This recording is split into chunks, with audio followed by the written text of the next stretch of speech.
Bonjour à tous, je suis très heureux de vous retrouver pour ce nouveau webinaire jeunesse.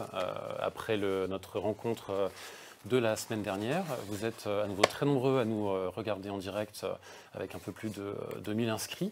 Alors on est là pour présenter de nouveau les livres de 5 maisons d'édition avec des éditrices qui sont présentes à mes côtés pour présenter leur sélection.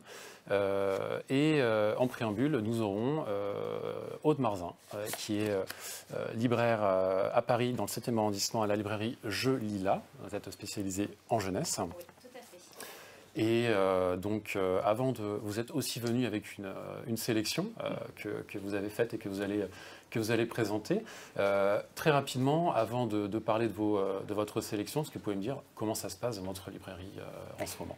En ce moment, alors depuis la rentrée, c'est un petit peu différent des années précédentes, c'est-à-dire que les semaines ne se ressemblent pas du tout.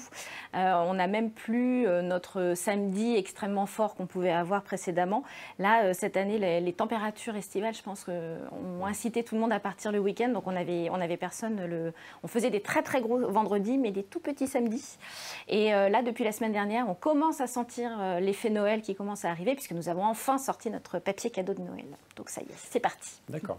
Et vous faites quelque chose de particulier autour de l'Avent, notamment. Oui, nous en fait, on commence à peu près à la mi-octobre, juste avant les vacances de la Toussaint, qui est le moment où les enfants souvent écrivent leurs lettres au Père Noël, et donc on leur fait des suggestions de livres qu'ils pourront justement proposer sur leur liste de Noël, parce que nous sommes partenaires officiels du Père Noël aussi, hein, il ne faut pas l'oublier. Très bien, très bien. Écoutez, on va passer à votre sélection. Oui. Alors, le premier titre que vous souhaitez présenter à nos spectateurs s'intitule Paris Nuit d'hiver de Catherine Palaro, illustré par Wai-Ling Xu, et c'est publié chez Didier Jeunesse. Oui, tout à fait. Là, c'est l'album, je trouve, qui est dans l'esprit de Noël par excellence, avec la solidarité, l'entraide et tout ça. Et on va découvrir pourquoi les sapins sont les seuls arbres qui gardent leurs épines, car ce sont les seuls qui ont protégé ce petit oiseau lors d'une tempête. Tous les autres le rejetaient, que ce soit le chêne, l'aulne, l'hêtre ou encore le bouleau. Personne ne voulait de lui, et seul le sapin l'a protégé. Une énorme tempête a enlevé toutes les feuilles de tous les arbres, sauf les sapins.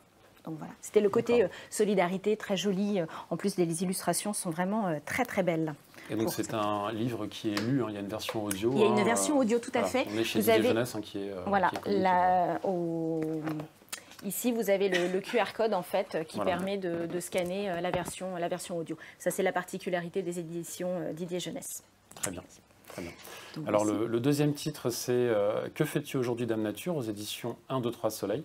Donc c'est signé Lucy Brownridge et Margot Sanson-Abadi.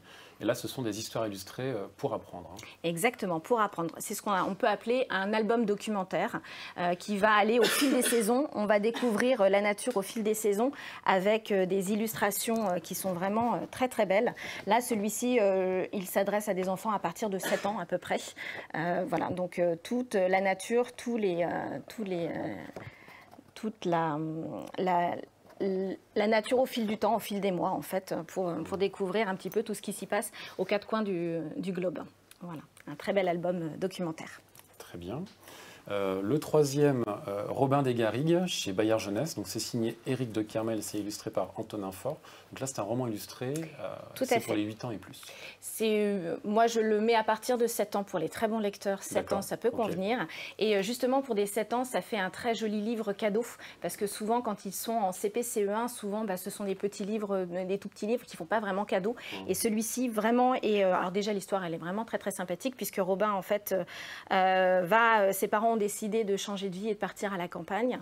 Et lui, il s'adapte très, très bien dans son nouvel environnement. Et quand il va aller au fond du jardin, un jour, près du vieux chêne, il va découvrir deux personnages un petit peu étranges, hein, puisque ce sont des mills qui appartiennent à tous les arbres. Et tous les arbres, en fait, les mills expliquent à Robin qu'en fait, tous les arbres sont reliés les uns aux autres par leurs racines et qu'ils peuvent communiquer ainsi. Et chaque arbre attend un enfant qui sera son gardien. Et en fait, Robin a été désigné par le chêne pour être son gardien. Et donc, il va faire un voyage à travers les racines et il va aller rencontrer une jeune esquimaude avec qui il va nouer des relations amicales vraiment très très fortes où il va découvrir un autre univers. Voilà, un petit roman illustré, voilà, avec des très très belles illustrations. Et c'est vraiment, vraiment une ode à la nature et à la protection de la nature. Vraiment, ça c'est très charmant. D'accord, très bien. Le quatrième ouvrage s'intitule Oscar Goupil, London Mystery, donc c'est à l'école des loisirs cette fois-ci. C'est de Camille Guénaud, illustré par Christelle Espier. Donc là, c'est un roman à partir de 11 ans cette fois-ci. C'est ça. Vous direz peut-être si voilà. vous êtes d'accord avec 10, 11 ans, voilà, sans problème. C'est vraiment... Alors, Oscar Goupil, en fait, va apprendre que ses parents, pour Noël, ont décidé de partir, parce qu'ils sont tous les deux artistes et galéristes, et ils ont décidé de partir en Amérique du Sud. Et donc, il le confie à une tante pas gâteau du tout à Londres, qui, pour se débarrasser un petit peu de lui, va l'envoyer en tant que bénévole au British Museum. Et en fait, Oscar va découvrir qu'il a un don, une particularité qui est dans la famille. En fait, il arrive à communiquer avec les personnages des tableaux. Ses parents, en fait, lui font une surprise. Ils étaient là. Ils sont beaucoup d'artistes sont présents puisqu'il y a une exposition internationale qui est là. Et dans la nuit, les artistes vont disparaître. Où sont-ils? Que leur est-il arrivé? Et donc Oscar va devoir demander de l'aide en fait au tableau pour réussir à résoudre ce mystère. D'accord, donc il y a une forte dimension fantastique. Il y a une dimension fantastique, mais c'est très ancré dans le réel, puisque ça se passe vraiment à Londres aujourd'hui. Voilà, il y a juste la dimension avec les tableaux et les personnages des portraits qui parlent. D'accord, très bien. Voilà. Et le dernier, L'Aventurière des mers chez Rajo. Donc c'est signé Adrienne Young. Et donc là, c'est le premier tome de la série Fable. C'est de la fantaisie pour les 13 ans et plus. Oh oui, 13-14 plus.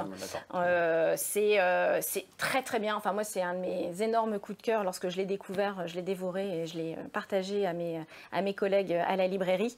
Fable, en fait, c'est une jeune fille qui n'a qu'une idée en tête, c'est récupérer suffisamment d'argent pour pouvoir faire une traversée pour atteindre une île, pour retrouver son père, le fameux Saint, qui est entre un marchand et un brigand, pirate des mers, un petit peu mélangé, parce qu'en fait, cet homme l'a abandonné sur une île, l'île de Jeval, qui n'est pas une île recommandable, puisqu'il y a tout ce qui se fait de pire dans l'humanité est à peu près réuni là-bas. Donc elle doit se battre, mais réellement se battre physiquement pour sa survie. Il l'a abandonnée, elle avait 12 ans, elle se retrouve toute seule comme ça. Elle a un don qui lui a été légué par sa mère et sa mère lui a appris à s'en servir. C'est qu'elle arrive à entendre les gemmes et les pierres précieuses et donc elle peut les recueillir. Et là, en fait, le livre va commencer. Elle réussit à monter sur un bateau et en fait, ça va être toute la traversée assez épique et le fait de retrouver son père car elle veut son héritage. C'est une série qui comprend ou qui comprendra combien de tomes? Pour le moment, on n'a que le 1. J'attends le 2 avec grande impatience. Et donc, je ne sais pas, je pense que ça doit être une trilogie, je pense. D'accord. En tout cas, vous disiez que c'était un coup de cœur au sein de votre librairie, oui. parmi toutes vos équipes. Ah oui, complètement. Et là, je vous ai apporté en fait la version cartonnée, qui est la version un peu Noël. D'accord. Parce qu'il existe aussi en version souple. D'accord, très bien. Voilà. Globalement, les titres collector sont beaucoup demandés par vos lecteurs? Alors, nous, on en a toujours un petit peu à la librairie, mais ce n'est pas ce qui est vraiment le plus recherché. Eux, c'est vraiment le contenu. Quand on leur conseille un livre, c'est vraiment ce qu'ils recherchent. C'est qu'on ait lu et approuvé et qu'on leur dise, celui-là, vous allez adorer. D'accord, très bien. Aude Marzin, merci beaucoup pour votre sélection. Je me tourne vers Céline Charvet. Donc, vous êtes directrice de Casterman Jeunesse et vous avez aussi 5 titres à nous présenter. Donc le premier, on a parlé de l'Avent tout à l'heure, c'est un calendrier de l'Avent justement, Ernest et Célestine. Donc c'est signé Alexandra Garibal. C'est compliqué de choisir 5 titres quand on est dans une maison généraliste comme la mienne où en plus on aime tous ces livres en général. J'en ai choisi 5 très différents plutôt pour rendre compte de la diversité de notre catalogue. 2 liés à Noël, 3 pas, un lié à un univers, un album, une série de livres animés, une série de bandes dessinées et un roman ado. Donc une variété. Donc le premier, c'est un calendrier de l'Avent Ernest et Célestine, donc le duo inimitable créé par l'artiste belge Gabriel Vincent dans les années 80, avec ce gros ours qui a adopté une adorable petite souris et leur relation.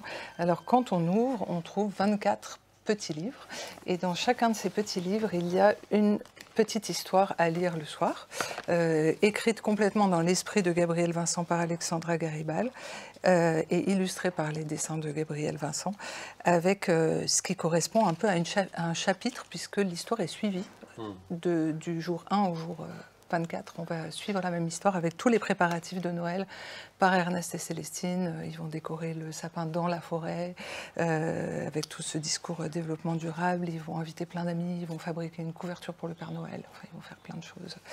Donc avec un objet un peu joli et festif pour attendre Noël. Et c'est juste avant, j'en profite pour juste annoncer la sortie du deuxième long métrage Ernest et Célestine qui sera en salle le 14 décembre et pour lequel on a fait un album. Ça s'appelle Le voyage en charabie. Et il est question de la disparition de la musique. Très bien. Voilà. Très rapidement, en termes de fabrication, est-ce qu'il y a des difficultés particulières qui se présentent sur un calendrier de l'Avent comme celui-ci? Il y a des difficultés et des périls extrêmement nombreux sur la route d'un livre comme ça, en particulier en ce moment où la fabrication est... C'était déjà compliqué de faire des livres plus parce qu'on les fait souvent en Asie et qu'on a des discussions compliquées pour faire marcher à la fois une belle fabrication, un prix de vente correct et tout ce genre de choses. Là, c'est rendu particulièrement difficile par les difficultés d'approvisionnement et de pénuries diverses, que ce soit sur les matériaux, les transports et les augmentations de tous les coûts. Donc celui-là, il est passé avant toutes ces difficultés, donc il a eu de la chance. C'est presque maintenant que c'est le plus difficile plutôt qu'avant. Très bien. Donc le deuxième titre s'intitule Gaston Grognon, Noël c'est nul, de Suzanne Lang et illustré par Max Lang. Donc c'est une série d'albums lancée en 2020 et là c'est le 4e tome qui arrive. Voilà, alors ça c'est un des formats parce qu'il y en a d'autres. Il y a aussi du tout carton, de la bande dessinée et de l'album souple. Gaston Grognon est né de l'imagination d'un couple d'animateurs américains, ils font de l'animation en temps normal, qui comme beaucoup d'entre nous sont souvent grognons, enfin à qui il arrive d'être grognon, et qui ont voulu créer un personnage autour de cette spécificité-là, et c'est devenu instantanément une star, ce Gaston Grognon.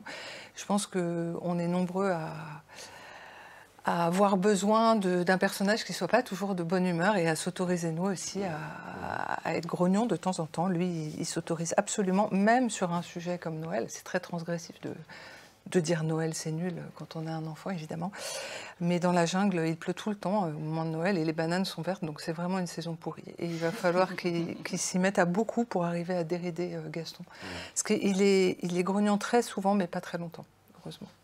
Voilà. Heureusement. Le troisième, donc là il y a deux titres en un on va dire, Ça bouge mal à la ferme, ça bouge pas mal à Paris, ça bouge pas mal à la ferme pardon, de Mathilde Bourbon. Et c'est une collection de pop-up pour les tout petits. C'est ça, on les a appelés mes premiers livres pop-up. Pourquoi il y en a deux? Parce qu'on n'a pas réussi à se mettre d'accord.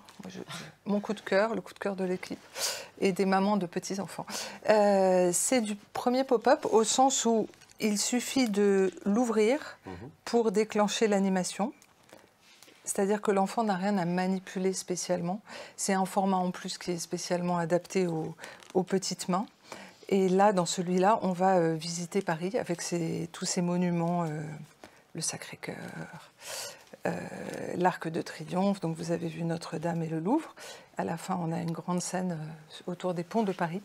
C'est une illustratrice et ingénieure papier française, Mathilde Bourbon, qui a conçu ces livres-là. Et on fait plein de thèmes différents, ça c'est les deux derniers. Et celui sur la ferme plaît énormément aux petits, avec le saute-mouton, le coq qui bondit sur sa paille et les vaches qui remuent la queue. Donc c'est assez jouissif pour l'enfant de juste en tournant la page déclencher une animation, mais enfin... Mes comparses en font aussi beaucoup, donc c'est l'idée vraiment que ça soit pour les tout petits, que ce soit pas trop destructible, on va dire, en termes de manipulation. Et celui-là a été écrit par Caroline Pellissier et Virginie Aladjidi et illustré par Caroline Dallava. Alors que le reste de la gamme est illustré par Mathilde Bourgon. D'accord, très bien. Merci pour cette précision. Le quatrième titre, donc là, c'est une série de bandes dessinées, 109 rue des Soupirs, donc de Monsieur Tan, bien connu par ailleurs, illustré par Yongui Dumont. Donc là, vous présentez le 4e tome qui s'intitule Fantôme au tableau et qui est sorti en septembre. Voilà, pourquoi j'ai rapporté les 4 ? Parce qu'on a passé la série en couleur. Cette série était originellement en bichromie et on s'est rendu compte que la bichromie... réduisait le potentiel de la série pour les plus jeunes et que la couleur portait quelque chose de vraiment différent. Et donc, on a mis en couleur les 4 tomes, les 3 tomes qui existaient déjà et le 4e qui est en effet la nouveauté. Donc, c'est écrit par Monsieur Tan, donc l'auteur de Monsieur Mortadelle.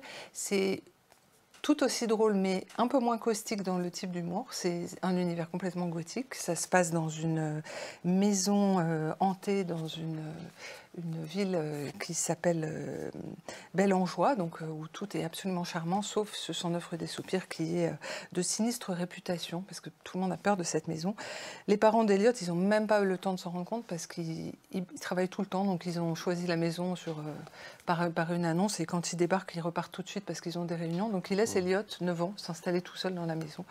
Et il va y rester longtemps tout seul, jusqu'à ce qu'il se rende compte que cette maison est habitée par des fantômes qui vont devenir sa famille et qui vont l'adopter un peu comme leur enfant, avec des personnages en couleur, une cantatrice, un cow-boy, une ado, enfin des vraies personnalités qui vont avoir fort à faire pour lutter contre la babysitter qui est aussi chasseuse de fantômes, Ulrika von Paprika, la redoutable. Et ce qui va avec le livre, parce que M. Tan a à cœur d'avoir un vrai message qui est lié à, même s'il n'est jamais dit tel quel dans les livres, c'est que il y a toujours une famille qui attend les enfants quelque part. Même un enfant qui est en difficulté, qui a du mal avec sa propre famille, il trouvera toujours sa famille à lui. Il se la fabriquera, il la trouvera. En tout cas, il ne sera pas tout seul. Voilà. Donc, super série pour les lecteurs des 7 ans, 8 ans. Voilà. Et la version couleur, en effet, apporte un côté peut-être plus grand public, plus accessible à tous les enfants. C'est illustré par Young-Guy Dumont avec un rythme et une vivacité vraiment assez fantastique. Et on est très content d'avoir cette série chez Casterman. Le passage à la couleur a-t-il eu un impact sur le prix des titres? Alors, on l'a augmenté d'1 €, mais ça reste 11,90 €. C'est un prix très volontariste. Okay. C'est vraiment... La bande dessinée, ça coûte très cher à faire. En développement, c'est 6 mois de travail de Young-Guy Dumont non-stop et encore un peu à l'arrache. Et la couleur ajoute une petite couche de complexité de fabrication qui fait qu'on a augmenté d'1 €, mais ça reste un prix tout à fait dans le marché, je pense, par rapport à... Voilà. Très bien. L'idée, c'est que les enfants lisent énormément de bandes dessinées et qu'il faut mettre le moins de freins possible pour les parents qui voient les listes, en effet, au Père Noël ou autres, être très importantes. Très bien. Le dernier titre que vous souhaitez présenter s'intitule Homer in the City de Cécile Alix. Donc là, c'est un roman pour les 13 ans. Voilà, on monte en âge, on est vraiment chez les ados. C'est le 2e roman ado de Cécile Alix et son plus personnel à ce jour. C'est pour nous un énorme coup de cœur, à côté de nos romans de fantaisie, de littérature de l'imaginaire en traduction. Et ce livre, c'est un vrai cadeau. Ça a été un vrai cadeau pour nous et je pense que c'est un cadeau pour tous ses lecteurs. C'est l'histoire d'un garçon qui vit dans une banlieue, il s'appelle Sol, il a 17 ans, il est assez renfermé, il a un meilleur copain qui s'appelle Tatepa, c'est le verlan de patate parce que son copain était un peu enrobé quand il était petit, son copain depuis le CP. Ils ont une vie un peu pas très marrante. Sol, il travaille dans l'EHPAD du coin parce qu'il est apprenti, il est moyen à l'école. Sa seule évasion, c'est le cheval, et il est fan de cheval, mais c'est une passion qui n'est pas du tout de son milieu, puisque le cheval s'est réservé à une autre catégorie de public. Et donc, depuis qu'il est tout petit, il va observer les cours de cheval, des cours d'équitation du centre équestre le plus proche, en s'asseyant sur une branche et en imitant les mouvements des gens qui font la reprise en dessous. Et paradoxalement, c'est un accident grave de son copain Tatepa, qui lui est fan de moto, qui va lui permettre d'acheter un cheval. Il va aller sur le Bon Coin parce qu'il ne sait pas très bien comment s'y prendre.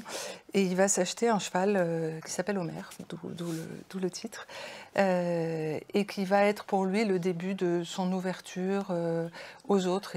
Tout d'un coup, les pensionnaires de l'EHPAD ne vont plus être des petits vieux ratatiner à qui il n'a rien à dire. Tout d'un coup, il va remarquer qu'il y a une jeune fille qui s'intéresse à lui. Tout d'un coup, il va s'ouvrir à son père avec qui il a une relation pas si facile, et puis il va s'apaiser avec le drame de sa vie qu'on découvre à la fin. C'est un livre extrêmement bien écrit, avec un rythme. C'est un livre qu'elle écrit beaucoup à haute voix, Cécile. Il y a beaucoup de rythme, beaucoup de jeu avec les sons. Et c'est aussi un livre où on rit et on pleure, et les deux de façon très spontanée et heureuse, en fait. C'est un livre qui parle de joie comme aucun autre. Je trouve que,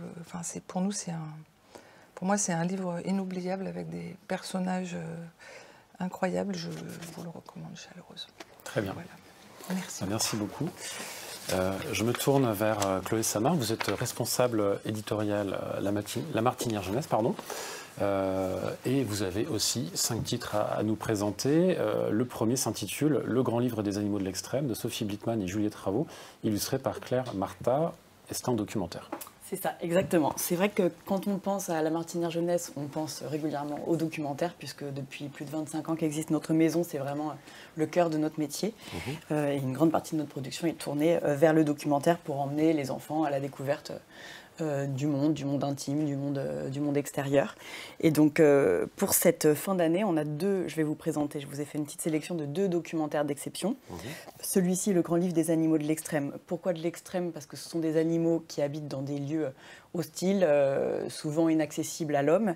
Je pense évidemment au désert, où il fait extrêmement chaud, où on manque d'eau, au pôle, où là il y a un problème avec le réchauffement climatique qui met en danger certaines espèces, ou encore les abysses qu'on connaît encore peu et dans lequel il fait totalement noir.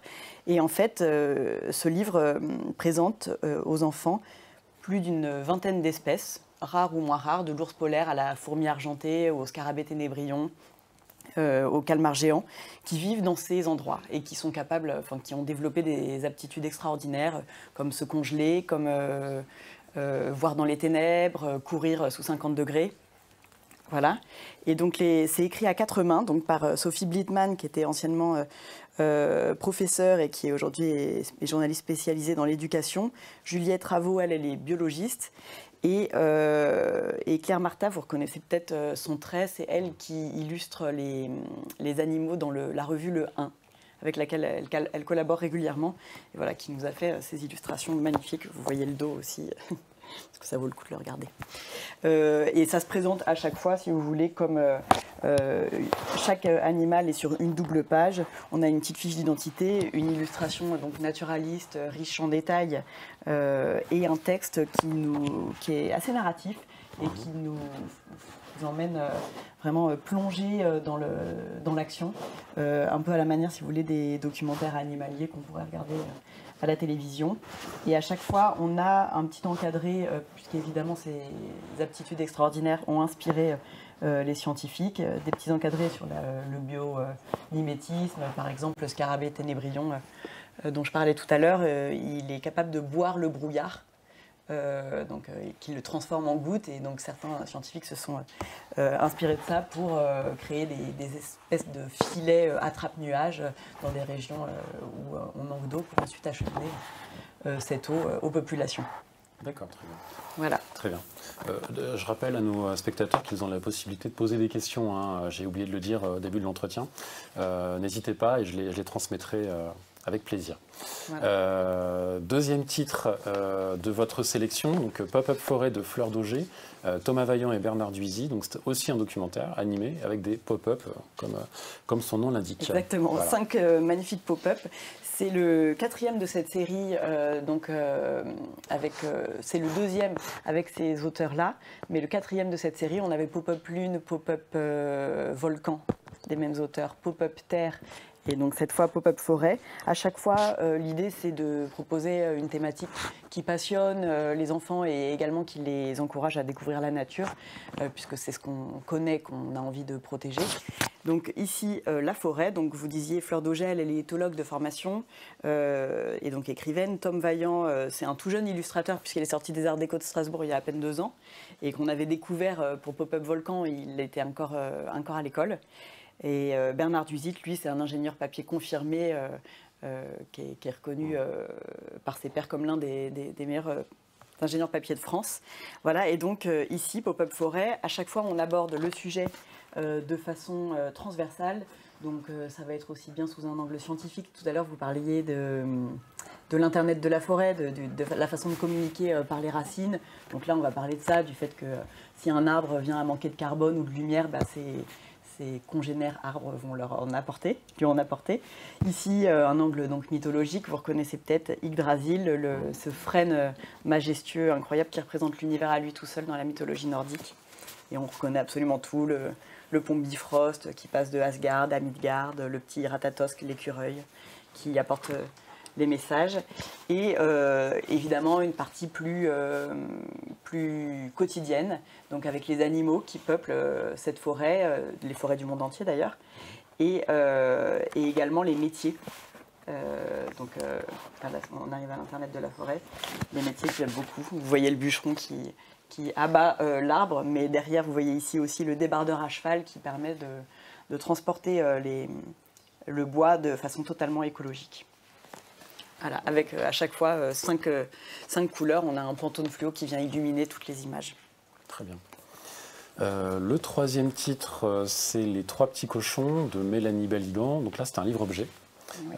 Doté aussi de structures en pop-up en forme de maison. Et alors, il y a une particularité, il se lit dans le noir, il y a un dispositif à prévoir. Expliquez-nous. C'est ça. Alors, j'ai pas récupéré mon téléphone, donc ça c'est un peu dommage, parce que j'aurais pu vous le montrer. Mais voilà, donc l'idée c'est vraiment un livre-objet assez génial, qui a été donc créé par Mélanie Baligan, dont c'est le premier livre et qui est ingénieur papier. L'idée c'est le parent va venir insérer son smartphone avec la torche allumée dans cette cale, et sans avoir rien à faire, sans avoir à redéplacer le téléphone, il va pouvoir tourner les pages et vont se déployer au plafond. Alors voilà, là on ne le voit pas, mais dans le noir, des ombres chinoises qui viennent nous raconter l'histoire des trois petits cochons. On a choisi un conte universellement aimé, donc classique, mais que là on va découvrir dans une expérience de lecture totalement innovante.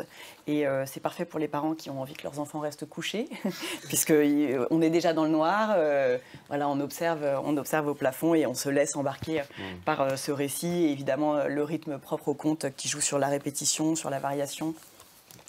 Voilà. Et ce qui est aussi très malin, c'est qu'il y a des ouvertures prévues sur chaque côté qui permettent aussi de lire le texte dans le noir. Il n'y a aucun problème pour lire le texte. Et évidemment, on pourra aussi découvrir ce livre-là dans le jour en regardant les illustrations qui ornent les pages socles. D'accord. Quel est le prix de cet ouvrage ? Alors, il est à 24,90 €. Donc, c'est à peu près les prix de ces grands pop-up. Voilà. Très bien, merci. Quatrième titre, Anna et le vent, de Joël Verens et Sengsun Ratanavan, excusez-moi. Donc là, c'est un album qui a pour cadre un petit village de papier en haut d'une montagne. C'est ça. Alors voilà, en fait, les deux albums que je vous présente, ils ont tous les deux fait appel à des technologies, enfin des technologies, non, de l'artisanat autour du papier. C'est assez intéressant.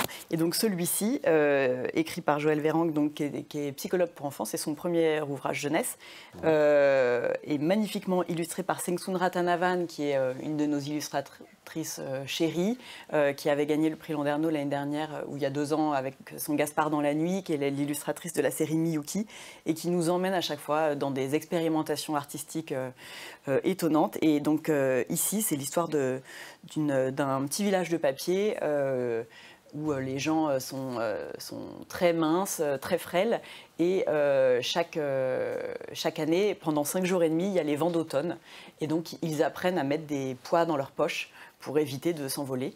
Et voilà, mais ça ne dure que 5 jours et demi. Et en fait, un jour, alors qu'on n'est pas du tout l'automne, une petite fille, Anna, va sentir la bourrasque et va proposer de créer une ribambelle en papier qui va permettre d'aller sur le village en face, qui est un village de bois, et de prévenir qu'il y a un grand danger et qu'il faut le faire cesser. Et en fait, donc c'est un conte humaniste très poétique. Et Sengsun Ratanavan est venue traduire matériellement les 2 univers de ce conte, puisqu'elle a fait de la découpe papier pour ce village de papier et de la découpe en carton pour représenter le village de bois. Voilà, donc on retrouve à chaque fois son sens du détail, son illustration vraiment magnifique, son imagination débordante, son inversion des échelles de grandeur. Et voilà, c'est vraiment un petit bijou. On voit qu'il a déjà pas mal fait parler de lui dans les librairies dans cette fin d'année. Donc on est très heureuse de l'accueillir au catalogue. Très bien. Et la dernière sélection, donc là c'est une nouveauté, c'est quelque chose qui sortira en début d'année. Hein. Oui, c'est un lancement de collection, la collection Alta. La collection Alta, exactement. Je vous ai emporté les 3 premiers exemplaires qui viennent de nous arriver. Hop. Comme vous le voyez, ce sont des petits piquets métal à 3,50 €. Et l'idée, c'est de proposer une collection de petits livres engagés, 32 pages, donc un format relativement court, pour les ados, enfin à partir de 15 ans, ados et jeunes adultes, puisque ça n'existe pas. C'est pour faire exister vraiment des livres qui n'existent pas, en traitant des questions qui les intéressent. Pourquoi cette collection? D'abord parce que chez La Martinière Jeunesse, on a depuis le début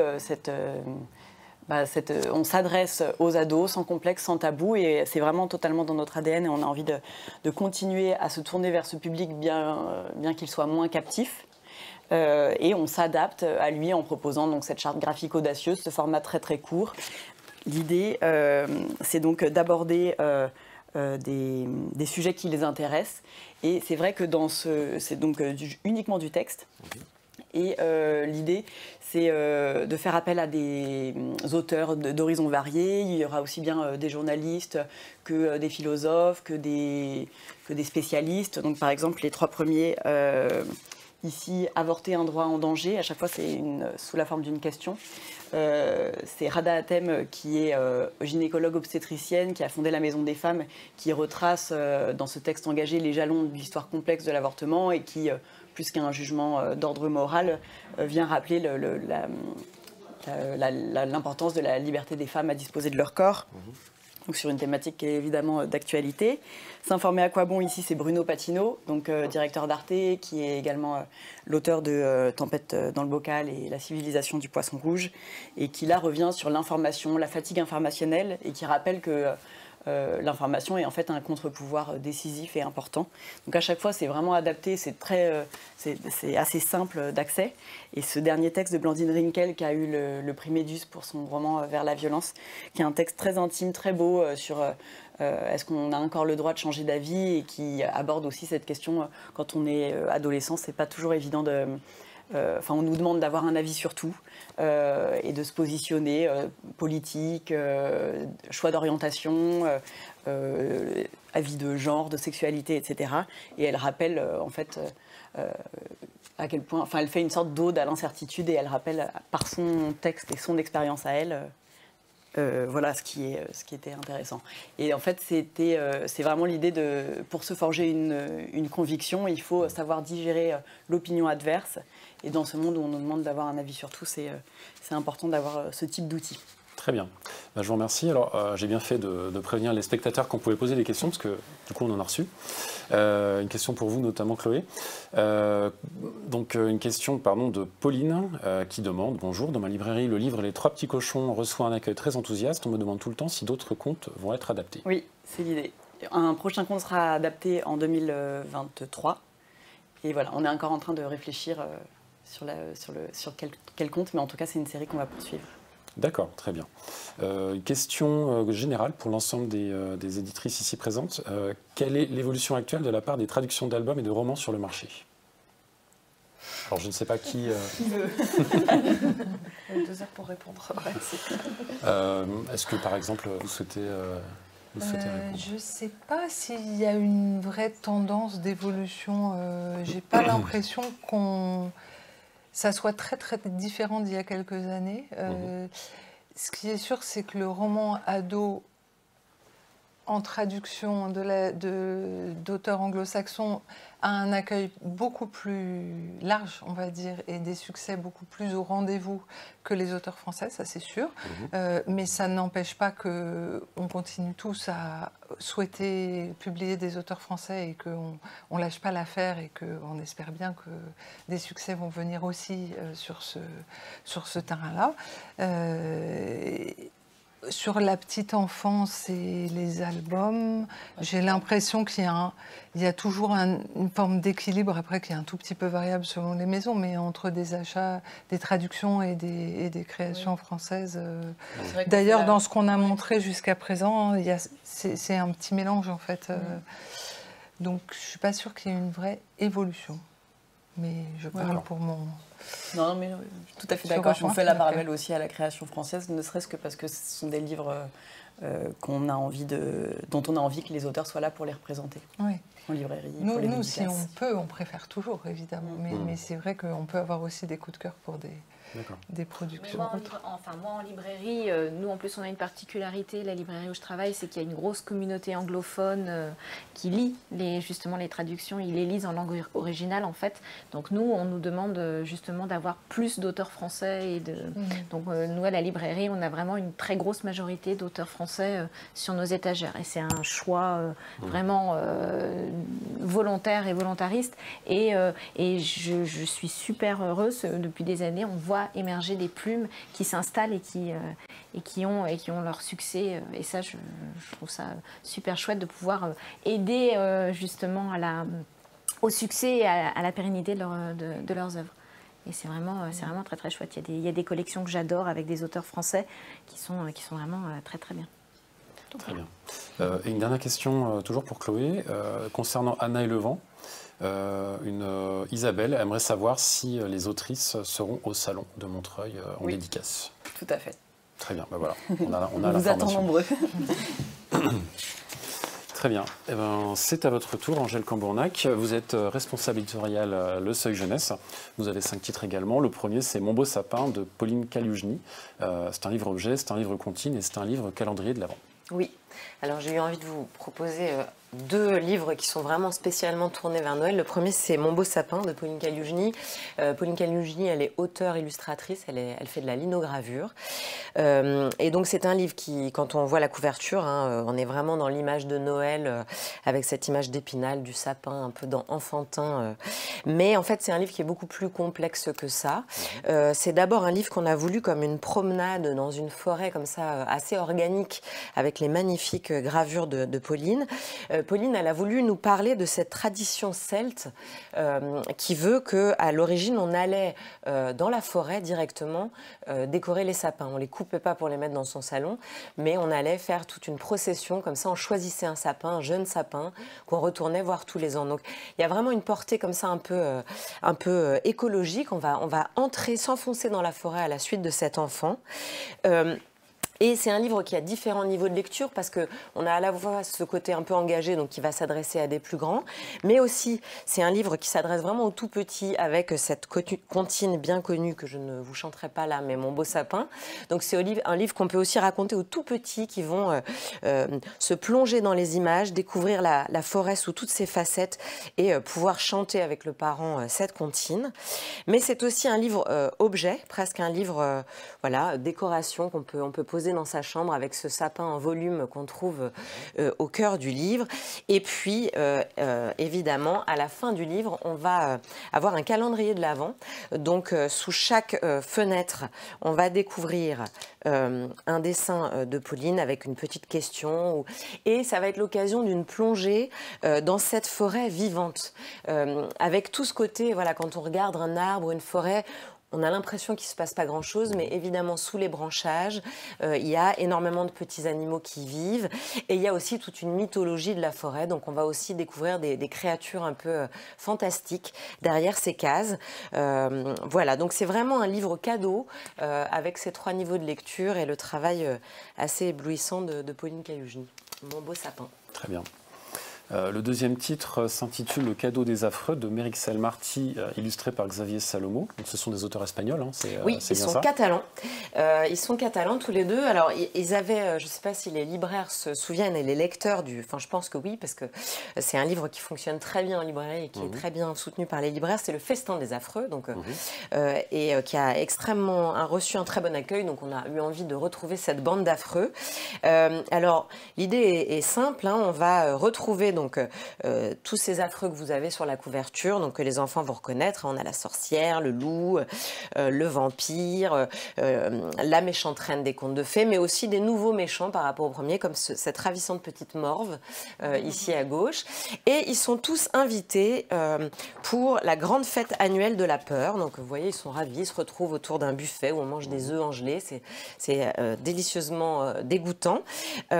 Et lors de cette fête, eh bien, on va récompenser un petit peu les affreux qui ont su faire peur toute l'année aux enfants. Donc chacun va avoir le droit à un cadeau.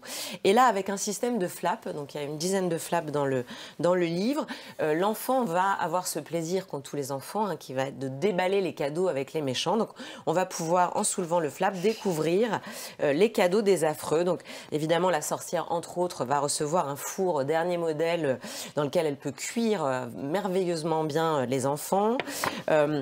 Le loup va avoir notamment un costume de grand-mère, hein, pour pouvoir manger également des petits-enfants et les duper avec son apparence de grand-mère, etc., etc. Donc on va avoir le plaisir de trouver vraiment tous les cadeaux les plus terrifiants ou les plus dégoûtants. La morve notamment, je ne sais pas si je vais la trouver, mais elle reçoit non pas des pots de pâte à modeler, mais des pots de morve gluantes et de crachats et de choses vraiment toutes dont vont raffoler les enfants. Voilà, c'est un livre extrêmement drôle et avec une chute comme le premier, très surprenante, puisque à la fin, figurez-vous qu'il reste un cadeau. Mais à qui est destiné ce cadeau? On se méfie un peu quand même, mais on va finir par l'ouvrir. Et dans ce cadeau, aux surprises, il y a un truc très étonnant, très bizarre, qui ne plaît pas beaucoup aux affreux, c'est un livre. Un livre, quelle horreur, un livre, à quoi ça sert? Un livre, c'est nul. Et ce petit lutin là que vous voyez va dire, moi je vais vous en faire la lecture. Et les affreux vont être tour à tour émus, effrayés, fascinés. Ils vont finir par s'endormir au bout de la 10e fois, la 10e lecture. Et on réalise que derrière ce costume de petit lutin, c'est l'enfant qui, comme dans le premier tome, a fait une blague aux affreux. Voilà, c'est un livre à savourer comme un cadeau de Noël et avec énormément de drôlerie comme en sont capables ce couple d'auteurs. Très bien. Le cadeau des affreux. Très bien. Alors on passe à Phosphore et les contes sages. Les contes des sages, pardon, c'est un collectif de 5 auteurs illustrés par Mélodie Bachet. Et donc ça fait écho à la collection adulte, Les Contes des Sages au Seuil. Au Seuil, absolument. Alors les deux prochains livres que je vais vous présenter, c'est vraiment des livres autour de l'oralité, du conte, de l'histoire aussi écoutée, puisque Phosphore et les Contes des Sages, donc c'est un livre effectivement qui a eu envie de mettre à l'honneur cette collection très connue qui existe au Seuil adulte, avec des conteurs donc, qui parcourent le monde et qui vont nous donner à lire des contes. On a eu envie, et en particulier Carole Dufréchou et Audrey Siour ont eu envie de mettre à la portée des plus jeunes ces contes, en inventant comme ça un récit cadre à ces contes, où on va suivre les aventures de cette jeune fille, Phosphore, qui est une adolescente, qui est un peu un rat de bibliothèque. Elle est bien qu'aux endroits où il y a des livres, et en particulier dans la boutique de Monsieur Hadjid, qui est un bouquiniste pas très sympathique, mais qui a comme ça une boutique envahie de livres. Et elle va découvrir dans cette boutique un conte que va lui raconter le bouquiniste, qui va lui donner envie de partir à l'aventure. Donc elle va partir à travers le monde et elle va devenir finalement collecteuse, elle va devenir conteuse en fait. Elle va nous rappeler que eh bien, ces contes, ce sont ces récits comme ça fondateurs qui dans le monde entier se passent de bouche à oreille et qui nous permettent de mieux comprendre le monde qui nous entoure. Et donc Phosphore voilà, va entreprendre cette aventure et finir cette aventure dans la boutique du bouquiniste. On ne sait pas très bien, est-ce qu'elle a rêvé de toutes ces aventures, est-ce qu'elle les a vraiment vécues? Et alors la particularité de ce livre, c'est qu'on va trouver au début donc un QR code qui va nous permettre d'écouter l'histoire gratuitement via la plateforme Eden. C'est une histoire donc, qui va durer 1h40 et ce qui est merveilleux, c'est que chaque conteur va raconter, va conter. Et alors je ne sais pas si vous avez eu l'occasion d'écouter déjà des conteurs professionnels, mais on se retrouve de nouveau comme si on avait 5 ans un peu. C'est assez fascinant. Ils ont mis ces histoires en bouche, ils les ont roulées en bouche et c'est vraiment des histoires très fortes. Et puis on retrouve Jeanne Chéral qui nous a fait le grand honneur d'accepter d'être Phosphore. Voilà, Phosphore et les contes des sages. Très bien. Donc le 4e titre que vous souhaitez nous présenter, c'est Charles, un amour de dragon d'Alex Cousseau, illustré par Philippe-Henri Turin. Et c'est une compilation qui rassemble 2 titres de la série. Absolument. Alors Charles, notre amour de dragon, le bien connu, qui est donc dessiné par Philippe-Henri Turin et des histoires d'Alex Cousseau. On avait déjà fait une compilation, on a voulu faire une seconde compilation parce que la première avait reçu un très bon accueil. Donc dans ce livre, 2 aventures de Charles, Charles amoureux d'une princesse et Méchant Charles, une aventure dans laquelle Charles est de très mauvais poil, comme ça lui arrive parfois, comme ça nous arrive à tous parfois. Et la particularité de ces compilations, c'est de retrouver l'univers extraordinaire de Charles avec ses images fascinantes de l'illustrateur, mais c'est aussi d'avoir à la fin du livre un carnet, un petit peu de croquis où on va presque pousser la porte finalement de l'illustrateur et il va nous donner un peu ses trucs pour faire ses dessins. Donc ça va être l'occasion aussi de guider l'enfant qui a envie de dessiner à la suite de cet illustrateur reconnu. Et puis on a fait ici un partenariat à l'occasion de nos 30 ans, puisque cette année c'était les 30 ans du Seuil Jeunesse, donc on a réservé comme ça aux lecteurs des cadeaux toute l'année. On a eu envie de faire un partenariat avec Bookinou, donc c'est un livre qui, grâce à un QR code, permet également d'écouter les 2 histoires lues par Dominique Pinon, ce comédien merveilleux. Bookinou, on n'a pas besoin d'avoir la conteuse Bookinou pour les écouter. D'un simple clic, on va pouvoir écouter l'histoire avec le QR code. Mais voilà, on a fait ce partenariat avec Bookinou et on peut en revanche, via Bookinou, la plateforme Bookinou, acheter aussi les 2 premières aventures de Charles, cette fois-ci. Voilà, et c'est un partenariat intéressant puisque Bookinou, c'est cette conteuse qui ne fait pas fi du livre, puisqu'avec un système de gommettes, on va pouvoir lire le livre sur ce genou et écouter également l'histoire. D'accord. Voilà. Très bien. Et le dernier titre, Un drôle de lundi de Jeanne McCain. Donc c'est un album qui raconte les histoires croisées d'une jeune fille et d'une petite fourmi. Absolument. Alors comme on est lundi, c'est bien, c'est un livre formidable parce qu'à chaque fois qu'on fait un truc le lundi, je peux en parler. Donc un drôle de lundi pour bien commencer la semaine. Je suis ravie de cette collaboration avec Jeanne McCain qu'on avait connue pour Changer d'air, qu'elle a publiée au Fourmi Rouge. Ici, elle a eu envie de me proposer cette histoire qui raconte une histoire toute simple. On va suivre cette petite fille, Nema, qui, comme nous tous et comme les enfants souvent, parfois on a un petit moment de découragement le lundi matin. On se dit, une semaine d'école qui commence, la flemme. Et puis on a souvent tendance, enfin les enfants en tout cas parfois ont tendance à penser que l'herbe est plus verte ailleurs. Et elle se dit, parce qu'elle a une petite fourmi qui marche sur sa main, que ça doit être quand même vachement plus marrant d'être dans la peau d'une fourmi et de vivre un lundi de fourmis. Et il se passe quelque chose d'un peu bizarre, tout d'un coup, et elles vont, la fourmi et l'enfant, passer l'une dans la peau de l'autre. Donc, l'enfant va se retrouver dans la fourmilière, elle va assez vite se rendre compte que c'est pas si marrant que ça d'être une fourmi, que c'est quand même une vie assez industrieuse dans laquelle le loisir, le divertissement n'a pas beaucoup sa place. En revanche, la fourmi, elle, assez peinarde, elle va se rendre compte que c'est pas mal d'être un enfant. On a une maman qui vous apporte des goûters, on peut regarder parfois des petits dessins animés quand il pleut, on est bien au chaud dans sa maison. Voilà, il va leur arriver plein d'aventures à toutes les 2. Et puis, évidemment, les choses vont un peu dérailler à un moment donné parce que, le jour où la fourmi veut, dans la classe, organiser tout comme dans une fourmilière ou faire cadeau à sa maîtresse d'un vieux ver de terre qu'elle a trouvé par terre, elle va être un peu rejetée par les autres. Et le jour où l'enfant devenu fourmi se dit que ça va comme ça le travail et veut organiser un grand spectacle dans la fourmilière, elle va avoir des problèmes avec la reine des fourmis et tout va finir par rentrer dans l'ordre. Voilà, c'est un livre qui parle du rapport aux autres, qui parle de cette mauvaise habitude qu'on a parfois de penser que les autres sont plus heureux que nous. Les illustrations de Jeanne sont absolument fascinantes. Je pense que les enfants vont se régaler à se perdre dans les images et à regarder les détails avec gourmandise. Voilà, un drôle de lundi de Jeanne McCain. Très bien, merci beaucoup.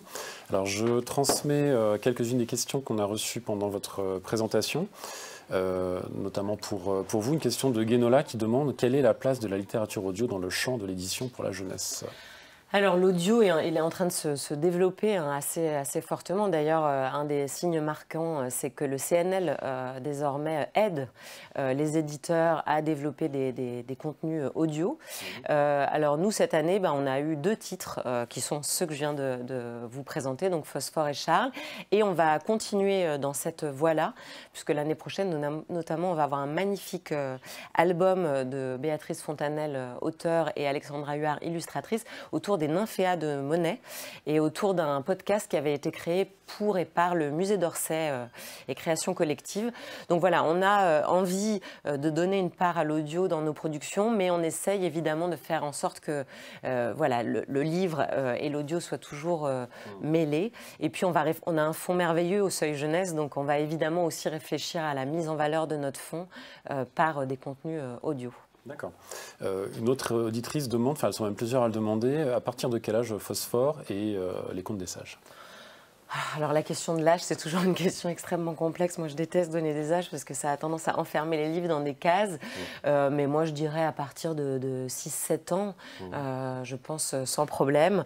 Voilà, après, Phosphore est plutôt une adolescente, mais les contes sont accessibles un peu à tous, même plus jeunes. Et puis ensuite, on peut être accompagné par un adulte. Voilà, moi, je dirais à partir de 8 ans. Ouais. D'accord. Et une question de Colline qui demande si vous comptez faire d'autres partenariats avec Bookinou. On y réfléchit, absolument. Très bien, ce sera à suivre alors. Très bien. Merci beaucoup. Je me tourne vers Charlotte Duverne. Vous êtes fondatrice de Marcel et Joachim. Vous avez 4 titres à présenter, non pas 5. En ce qui vous concerne. Alors, votre maison, vous êtes spécialisée, votre cible, c'est les tout-petits. Hein. On peut peut-être en dire un mot pour commencer. Une grosse partie du catalogue, en effet, s'adresse aux tout-petits 0-6 ans. Voilà. On fait même des livres pour les bébés. Voilà, c'est une de nos convictions.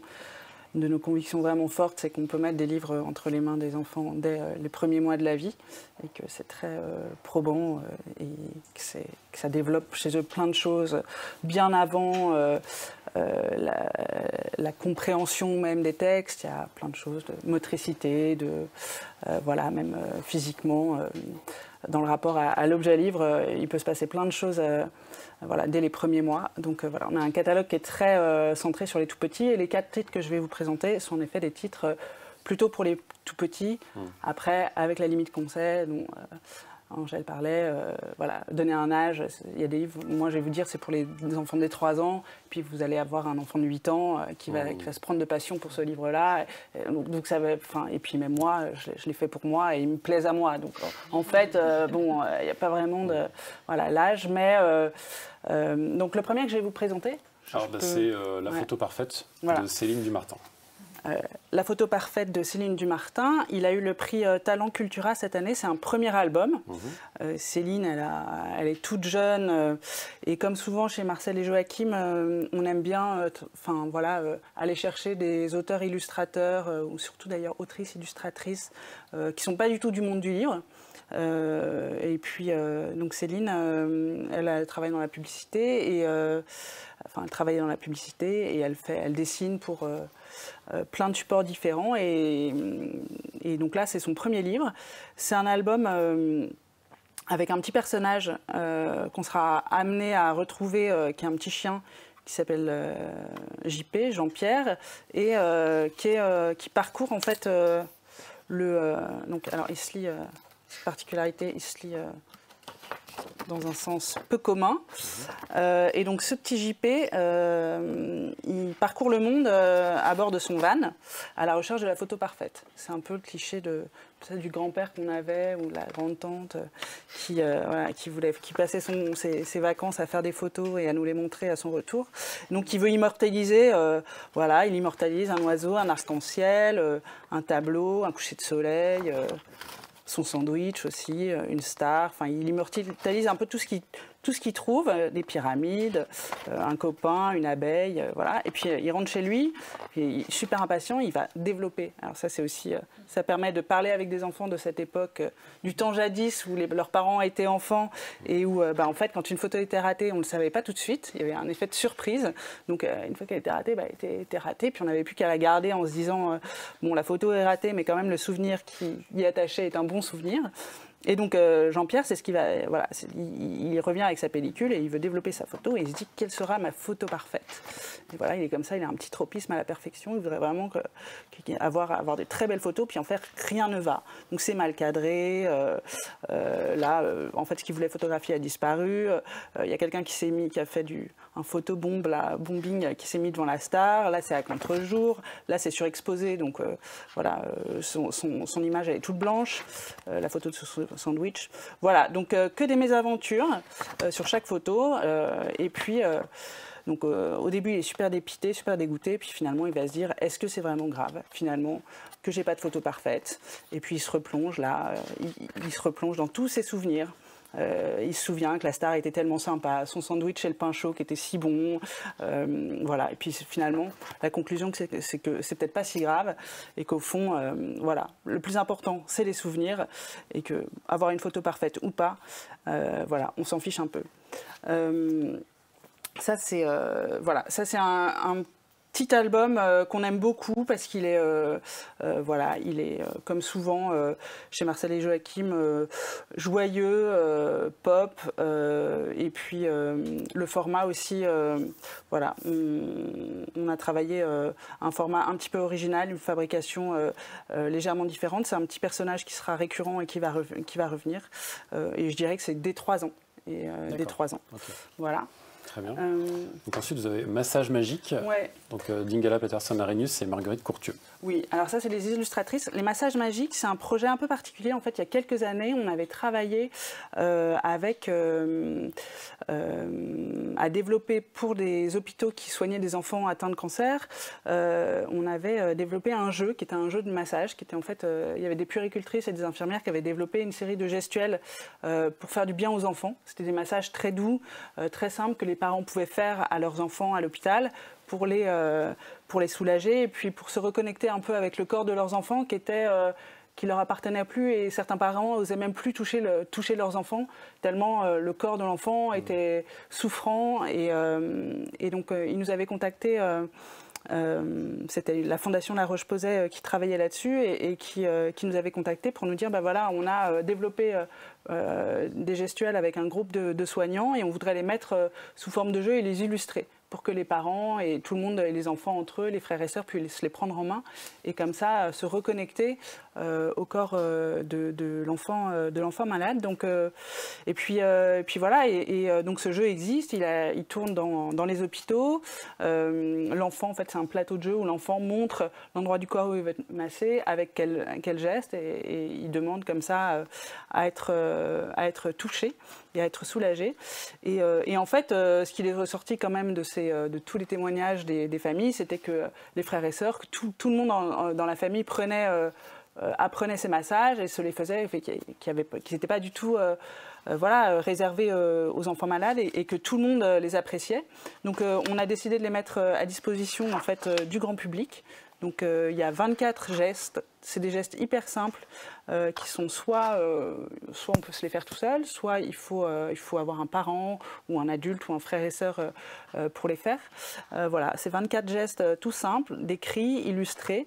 Et puis à la fin il y a aussi deux petites histoires où on enchaîne les gestes et on lit une petite histoire pour une espèce de massage un peu plus élaboré. Voilà, donc ça c'est notre premier livre, on n'a jamais fait ça, je dirais un peu bien-être et Et voilà. Donc, il y a une petite pastille sur la couverture. Ouais, il voilà, y a un euro reversé à une association qui s'occupe en effet de la qualité de vie des familles pendant le traitement des enfants. Donc voilà, parce que c'est toujours très en lien avec ce projet dans les hôpitaux. Il s'appelle Massage Magique. Très bien. Votre troisième titre, Les mots adorables, d'Emma Giuliani et Ariane Grenet, ça propose 48 mots à syllabes. C'est un peu le concept. Ouais.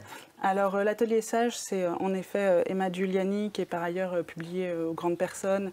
Mais là, quand elle travaille avec Emma, avec Ariane Grenet, pardon, leur travail est publié sous le nom de l'atelier sage. Et donc, elles poursuivent un travail pour les tout petits qu'elles avaient déjà commencé chez Marcel et Joachim avec un livre qui s'appelait C'est toi, qui était un livre miroir. Là, en fait, c'est un principe tout simple. C'est que les mots à 3 syllabes les plus chantants et les plus jolis de la langue française qui sont voilà, à chanter à l'oreille du bébé. Donc tout est accompagné voilà, d'une illustration hyper graphique, toute simple. Et donc c'est ouistiti, mandoline et clarinette. Et c'est que des mots à 3 syllabes comme ça, avec l'idée de les dire à l'oreille du bébé. Et que juste ces mots qui, comme des bonbons dans la bouche, hyper jolis, qu'on dit à l'oreille, suffisent, en fait, sont à eux seuls une chanson, un poème, une ritournelle, ce qu'on veut, voilà. Donc pour le bébé tout petit, moi je trouve que c'est un super cadeau de naissance. Pour le bébé tout petit, c'est vraiment, voilà, ça peut remplacer une chanson, une petite histoire. Ça peut être, voilà, c'est super probant pour un bébé tout petit. Après, pour l'enfant plus grand, ça peut devenir un imagier parce que à chaque mot est associé aussi une illustration qu'il peut retrouver dans l'image. Donc voilà, c'est un livre comme pour beaucoup de livres qu'on peut offrir à un parent qui vient d'avoir un tout petit, et puis voilà, qui pourra suivre l'enfant au fil des mois et voilà, de ses premières années de vie. Voilà, les mots adorables. Très bien. Et donc votre quatrième titre, Les petits caractères de Charlotte Janvier. Donc là, c'est un imagier pour découvrir les fruits et légumes. Oui, tout à fait. Alors, donc là, Charlotte Janvier, elle est illustratrice textile à l'origine. Elle travaille beaucoup pour des marques de mode, de vêtements. Et sa spécificité, c'est qu'elle adore les fruits et légumes et qu'elle a pour habitude depuis longtemps de les dessiner, de leur donner vie. Et j'avais envie de proposer, j'avais très envie de proposer tous ces petits personnages, voilà, qu'elle a imaginé depuis longtemps dans un livre, mais qui soit pas.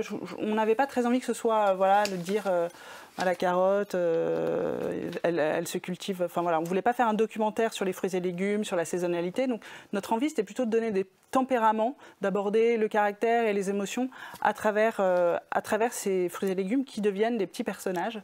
Et voilà, donc c'est un imagier. Un imagier grand format pour les tout petits, mais qui permet aussi, donc comme tout imagier, qui permet voilà, de nommer les choses, et puis qui donne, qui prête un tempérament à chaque fruit et légume. Alors voilà, avec aussi dans l'idée que peut-être donner une personnalité à tous ces fenouilles, endives et autres maïs et haricots verts qui sont parfois un peu détestés par les enfants. Peut-être que ça mettra un peu de... Ça aidera les enfants à les voir différemment et peut-être à les goûter. Et pourquoi pas les aimer. On ne sait jamais. Voilà. On ne sait jamais, tout peut arriver. Jamais. Tout peut arriver, exactement. Alors, on a reçu d'autres questions, toujours en lien avec le segment du livre audio qui intéresse beaucoup les spectateurs. Notamment une question de Colline qui dit « En librairie, nous avons beaucoup de retours négatifs sur le fait qu'il y ait de moins en moins de livres CD et que cela soit remplacé par des livres audio avec QR code. Avez-vous également des retours de la part de votre public de lecteurs ?» Alors, je ne sais pas qui souhaite répondre, peut-être... Angèle Cambornac. Non, mais c'est drôle parce que je discutais avec une éditrice de chez Didier Jeunesse qui me disait qu'effectivement, elles étaient désespérées parce qu'elles sont en train de changer les disques par des QR codes et que, on leur dit ah oui, mais le livre reste aussi cher parce qu'évidemment le contenu audio reste très cher à produire et tout le monde est nostalgique de l'objet disque.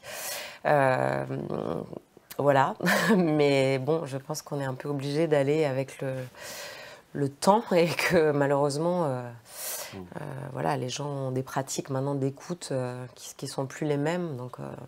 Au-delà de ça, il n'y a plus non plus souvent le matériel oui, pour les CD. Ouais, c'est ça. Nous, je vois sur les petites poules, on a sorti un livre CD, on a gardé le CD pour celui-là, on a ajouté le QR code aussi, mais on s'est rendu compte en faisant un simple sondage dans l'équipe que la moitié de l'équipe n'avait pas de quoi écouter les CD et que même les enfants ne savaient plus forcément ce que c'était qu'un CD. Donc on est obligé d'évoluer aussi, voilà, de suivre les nouvelles façons d'écoute, simplement. En librairie, comment ça se passe de la part de... Alors nous, on a les deux. On a les inconditionnels du CD qui veulent absolument du CD et que du livre CD. Et chaque enfant a son poste dans sa chambre avec son lecteur CD. Et il y a ceux qui n'ont plus du tout de support en fait pour lire les CD. Donc on est un peu confronté aux deux pratiques. Enfin, c'est un peu curieux comme mode de fonctionnement. Nous, c'est un peu pareil. Alors, ceux où il y a le CD et le QR code, ça nous rend bien service parce que pour le coup, on répond à toutes les demandes. mais c'est vrai qu'il n'y a pas de grande généralité. Enfin, on ne peut pas dire, comme maintenant, on pourrait dire que les cassettes, c'est fini. Là, on ne peut pas dire que le CD, c'est fini, quoi. D'accord.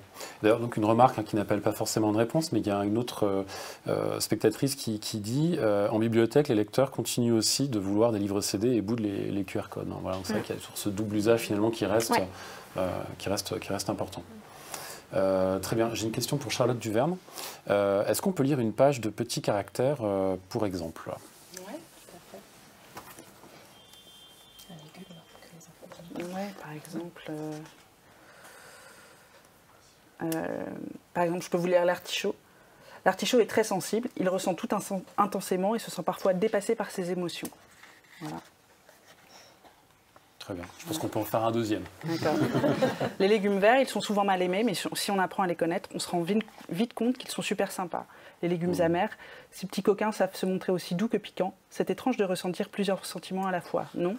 Voilà. Et souvent, on prend le petit lecteur à partie pour aussi savoir si lui aussi il ressent des émotions contradictoires, la joie, la peine, que tous ces petits personnages végétaux ressentent aussi. Très bien. Merci. Je me tourne vers Maëlle Allan. Vous êtes donc éditrice chez Pocket Jeunesse. On va terminer avec vous. Alors, vous avez aussi 5 titres à nous présenter. Et vous avez évoqué rapidement, au fil des questions, les cocottes. Donc, c'est le premier titre que vous souhaitez présenter. Poules, voilà. Donc, les cocottes, on les chocotte. Alors, voilà. Dans la série Les Petites Poules. Voilà. On a essayé de choisir avec l'équipe, que je salue au passage et que je remercie. On a essayé de choisir des ouvrages qui étaient assez symboliques de ce qu'on pouvait faire chez PKJ. Les Petites Poules, ça rejoint un peu les albums. C'est une série qui a... Hop, on oublie ça. C'est une série qui a 20 ans maintenant, qui a plus de 20 ans. Ça, c'est le 20e album qu'on a sorti donc pour Halloween. Les cocottes, on les chocotte. Parce que, tout simplement, Les Petites Poules, c'est pour tous les lecteurs. Et là, je vais vous donner le flyer. Si elles ont peur, c'est parce qu'on a l'oncle Hitchcock qui leur raconte une histoire qui fait peur. Voilà, Les Petites Poules, c'est ça. C'est 20 albums depuis plus de 20 ans avec les deux Christian Heinrich et Christian Jolibois, qui parlent à la fois aux plus petits. Donc là, la question d'âge, je vous rejoins aussi. C'est très difficile de donner un âge pour ce genre de lecture, puisque un enfant de 5 ans peut tout à fait comprendre l'humour quand le parent lui raconte, même si on a une série plus petite sur le papa des petites poules qui s'appelle Pittycock, qui est destinée aux plus jeunes. Mais un ado de 11 ans va avoir plaisir à se replonger dedans, et les parents vont rigoler aussi, parce que les enfants, bien évidemment, ne savent pas qui est Hitchcock. Les petits vont se dire « Oh, c'est rigolo, il s'appelle Hitch, le coq ». Et les parents, eux, vont rigoler. Donc il y a toujours plein de références. C'est très... il y a des références de cinéma, il y a des références de peinture. On a un album, on a par exemple un portrait de Louis XIV, le fameux portrait de Louis XIV avec la grande perruque qui est en fait la perruque de Bellino, le petit bélier que vous voyez là. Et c'est très croisé et ça se lit à tout âge. Et c'est une série que les nouveaux parents offrent à leurs enfants aujourd'hui, puisque la série a plus de 20 ans, et donc les lecteurs d'aujourd'hui sont les enfants des premiers lecteurs. C'est une série qu'on a déclinée aussi, on en parlait justement en audio. Avec notre plateforme Lizzy. Nous, sur l'audio, on a une bonne part de nos livres aussi qu'en audio, on en parlait, il y avait une question tout à l'heure. Depuis plusieurs années, on travaille beaucoup avec la plateforme Lizzy, qui a été une plateforme créée chez Univers Poche.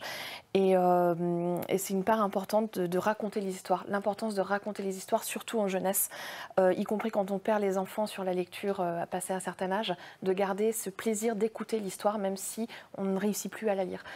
Et les petites poules, là on a la question se poser du support, donc on a gardé sur le dernier. Alors c'est pas sur celui-là, c'est sur Charivari chez les petites poules, qui est un album qui fonctionne bien. On découvre le chat qui deviendra le chat beauté. Voilà. On a gardé justement le support du CD plus le QR code. On s'est vraiment longtemps posé la question. Donc les cocottes, on les chocotte, le dernier, et c'est un album par an, un rendez-vous annuel qui est attendu par tout le monde. Et c'est très jouissif et très drôle. Et les enfants rient souvent beaucoup plus que les enfants, même s'ils ne comprennent pas la blague. C'est ça qui est curieux. Ils sont plus intelligents. Ils repèrent. Alors, on va monter un petit peu en âge avec votre deuxième titre. Donc c'est Inheritance Games de Jennifer Lynn Barnes. Donc là, on est dans le young adult, le jeunesse young adulte. Voilà. Sans transition, sauf que ça fait un petit peu peur. J'essaie vraiment de vous présenter un peu tout ce qu'on peut faire. Inheritance Games, c'est notre surprise de l'année 2022, où on dit que c'est vrai qu'on est à la peine sur certains secteurs. Je vous ai entendu le dire dans le webinaire de la semaine dernière, que 2022 est une année compliquée. En littérature plus âgée, Young Adult, ça se passe plutôt bien. C'est une traduction, et c'est une surprise pour nous aussi. On s'y attendait pas. Ça a démarré très fort. L'histoire est très simple. C'est Avery, qui est l'héroïne du roman, vit dans un milieu pauvre, a perdu sa mère, a été élevée par son père et sa sœur, sa demi-sœur. Et un jour, elle va hériter de toute la fortune d'un milliardaire. Comme ça. On ne sait pas pourquoi. Et ouais, la chance. Mais non, en fait, ou pas. Voilà, ou pas. Puisque la condition, c'est qu'elle aille vivre dans le manoir du milliardaire pendant 1 an et qu'elle réussisse à survivre pendant 1 an. Voilà, surtout ça. Elle va rencontrer les petits-fils du milliardaire, qui sont bien évidemment charmants, séduisants et très, très, très malins. Et elle va découvrir qu'elle tombe dans un jeu d'énigmes où le vieux, je l'appelle le vieux parce que tout le monde l'appelle le vieux dans le livre. Le vieux va avoir laissé des énigmes pour elle à résoudre, pour qu'elle comprenne pourquoi elle a hérité et pas les héritiers du milliardaire. C'est une sorte de Cluedo géant, parce que bien évidemment, sa vie va être en danger. Bien évidemment, elle va tomber amoureuse de qui je ne vous le dirai pas. Et c'est très très entraînant, c'est ce qu'on appelle un page turner, vraiment. Nous, on avait adoré, c'est mon collègue Xavier Dameda qui avait repéré ça. On a été très étonnés du succès, on s'attendait à un succès, mais c'est parti tout de suite, quasiment 2 semaines après la sortie, on nous a demandé « à quand la suite, à quand la suite ?» Et on a tellement eu cette question-là qu'on a même avancé la parution des suivants. Le tome 2 vient de sortir et on sort le tome 3 en février. Et le tome 3 sera le dernier, mais c'est une autrice dans laquelle on croit et donc on a plein d'autres romans de l'autrice sous le coude. C'est pour montrer à quel point... bon alors bien sûr, le titre « Games », ça nous a porté chance chez PKJ.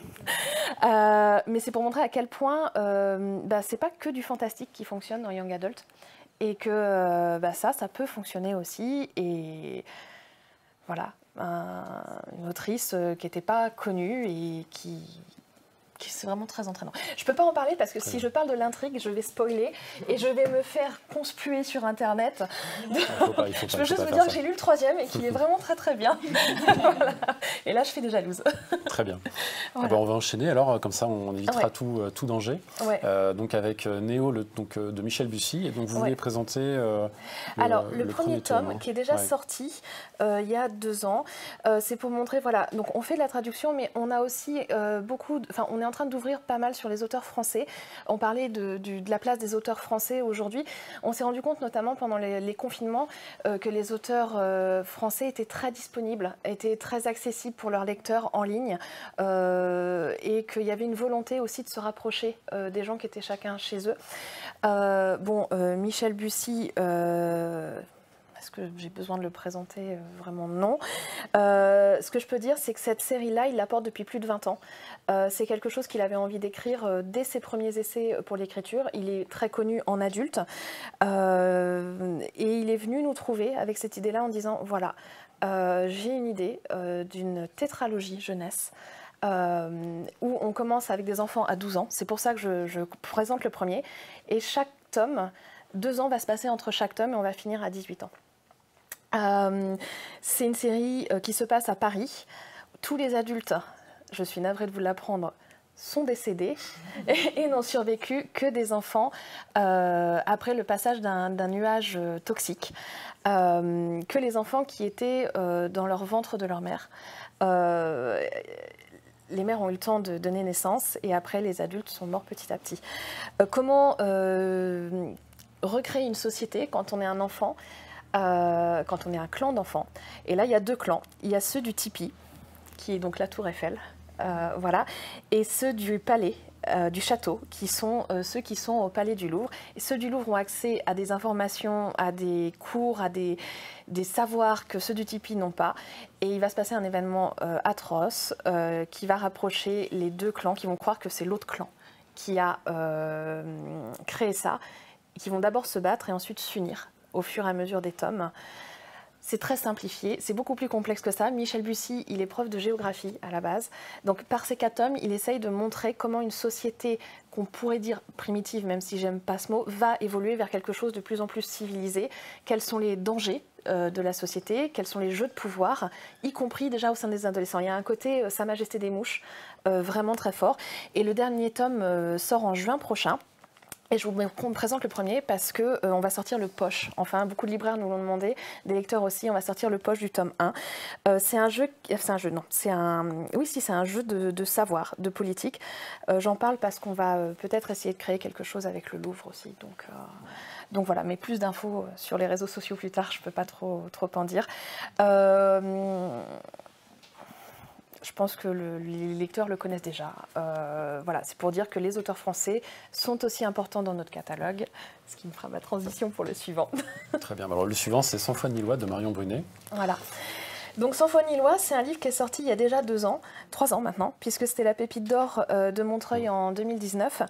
Je le présente aujourd'hui parce que c'est un livre qui est symbolique de ce qu'on essaye de faire actuellement, justement d'ouvrir plus aux auteurs français.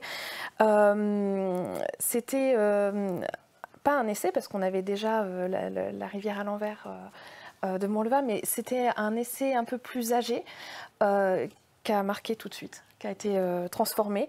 Je le présente parce qu'il sort en février en poche et que c'est un récit coup de cœur qu'on a adoré. C'est Marion Brunet qui écrit aussi bien pour l'adulte que pour la jeunesse, qui est plus connue pour ses romans policiers à suspense adulte, qui écrit pas mal pour la jeunesse aussi, notamment chez Sarbacane. Et là, c'est l'histoire d'Abigail Stenson, qui est une femme dans le Far West du 19e siècle.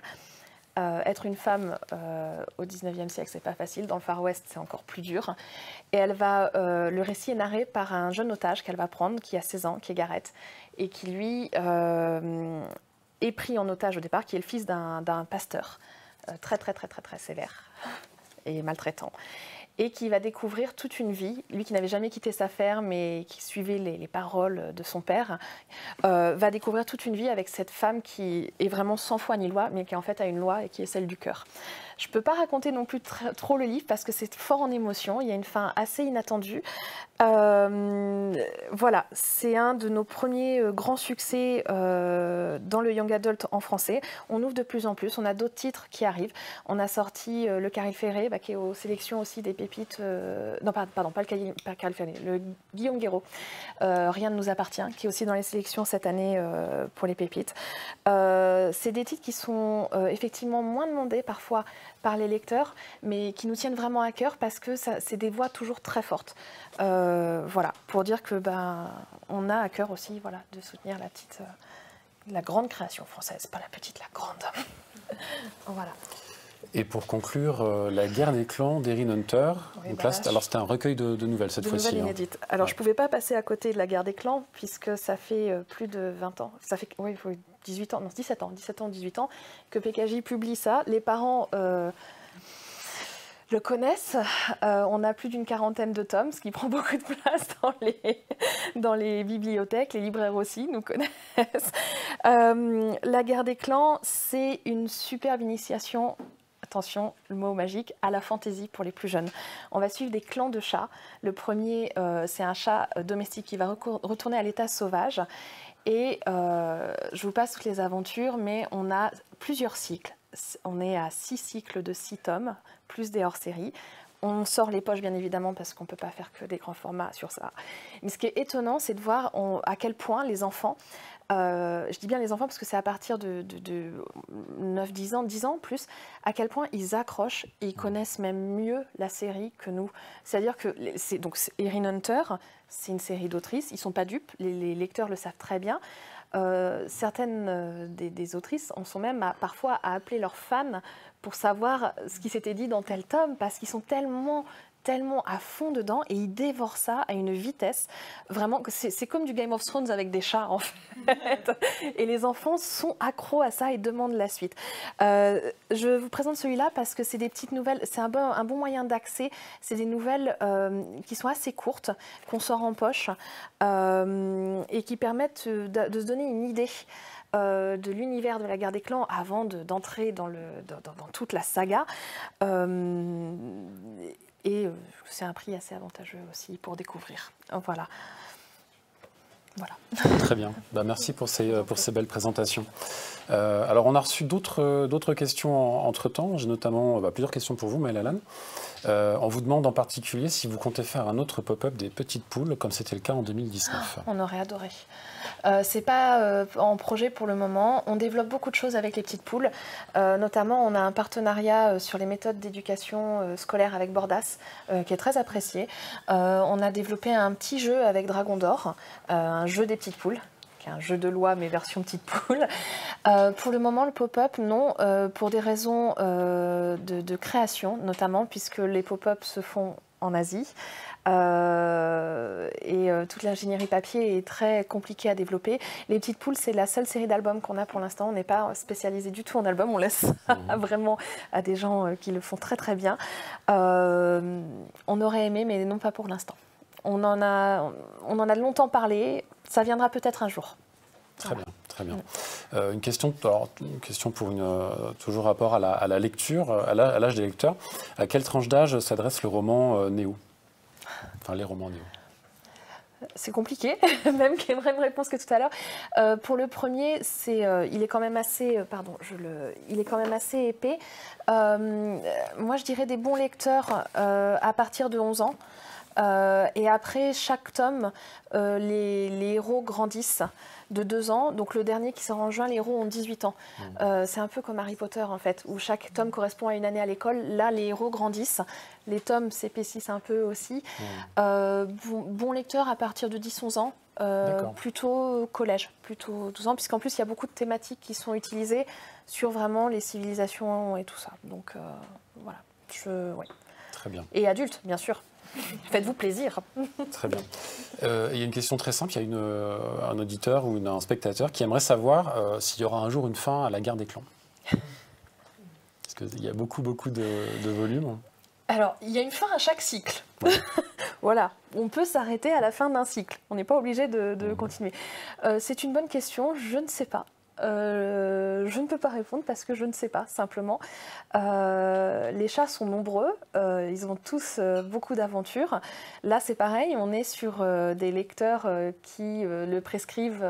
Je dis bien prescrire parce que souvent, c'est des jeunes parents. Bon, leurs enfants sont encore un peu petits, mais on a des grands frères, des grandes sœurs, des grands cousins, grandes cousines qui l'offrent à leur famille, à leurs copains, des babysitters qui amènent ça en cadeau.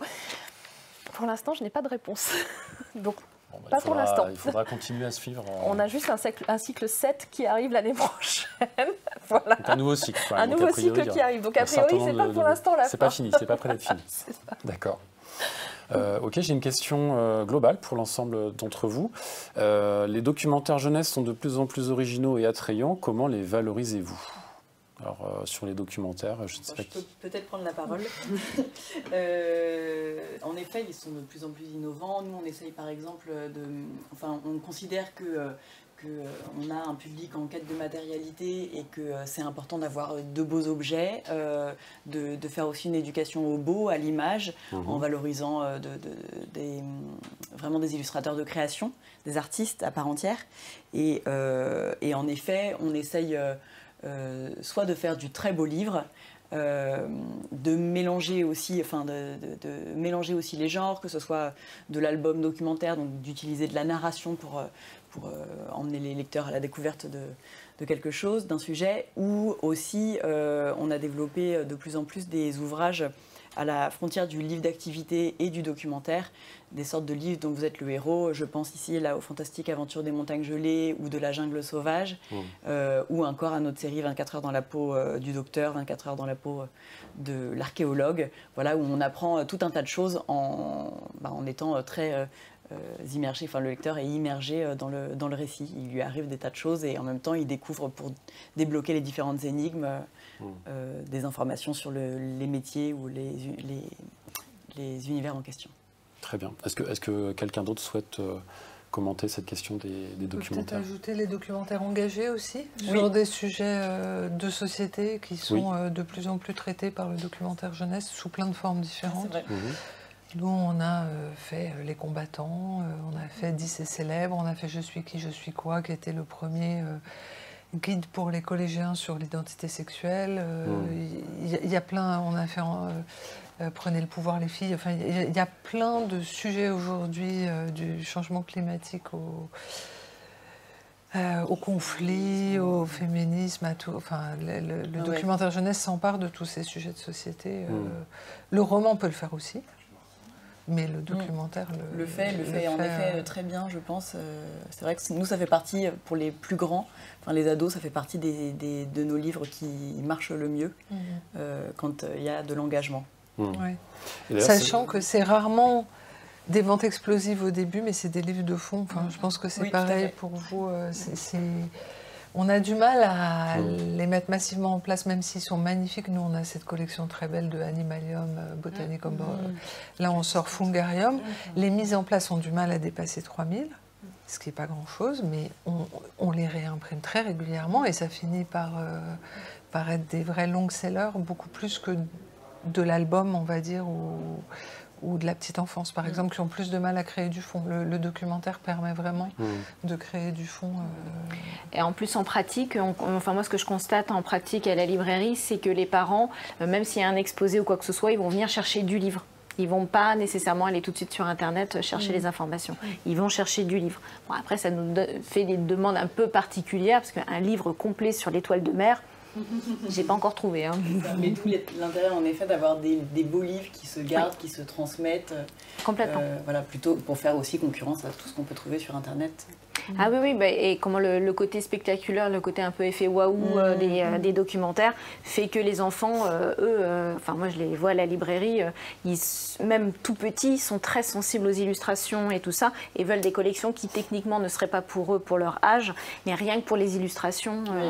Ils veulent faire la collection, je pense au livre extraordinaire de chez Little Urban, avec tous les animaux et tout ça. Ça, ces livres-là, nous à la librairie, il y a des enfants qui ont 4-5 ans qui ont déjà commencé la collection. Donc, et qui, même en grandissant, continue cet effet collection.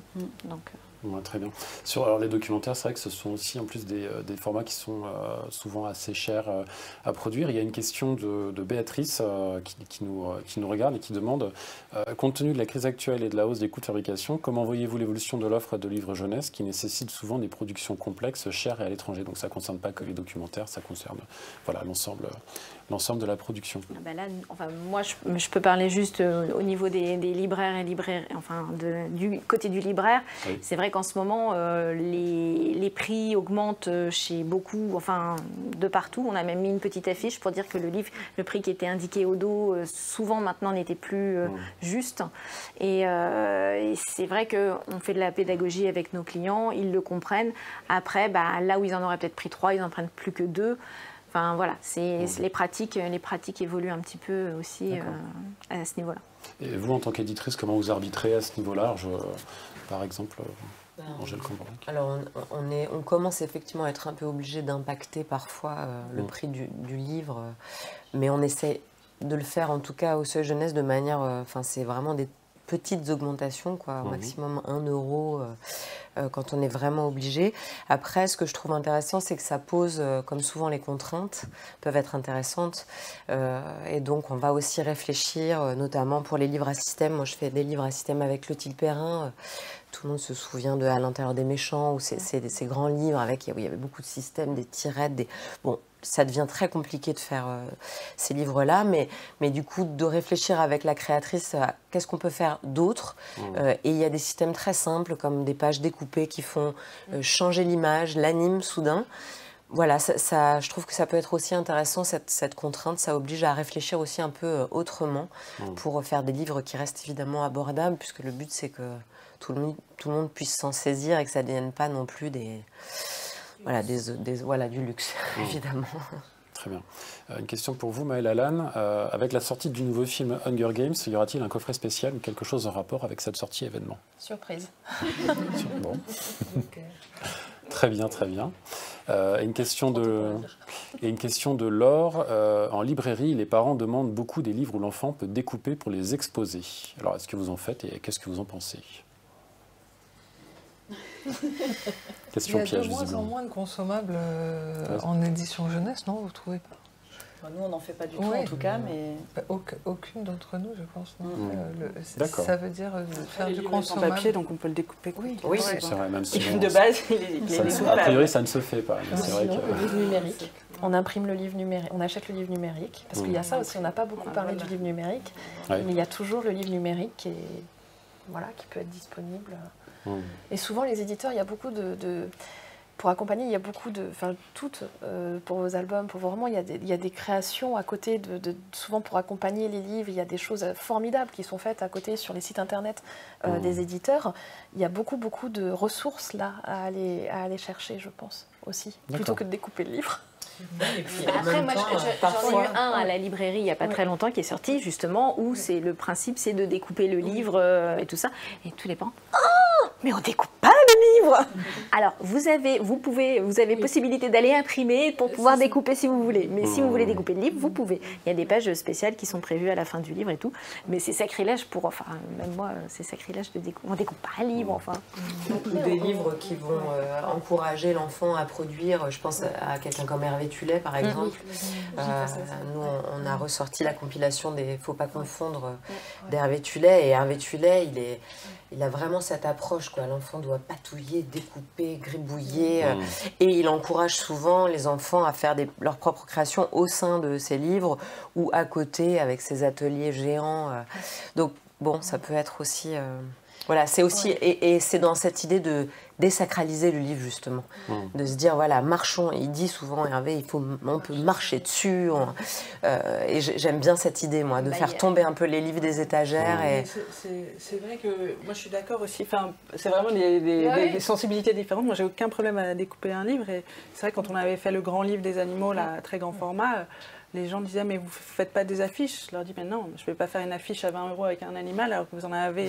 en fait, il y en a 32 pour 22 € dans le livre. Découpez-le et vous pouvez tapisser tous les murs si vous voulez. Et c'est vrai que les gens sont un peu bloqués. Et ça, je trouve que c'est dommage parce qu'en fait, peut-être le livre vaut 15 €, mais...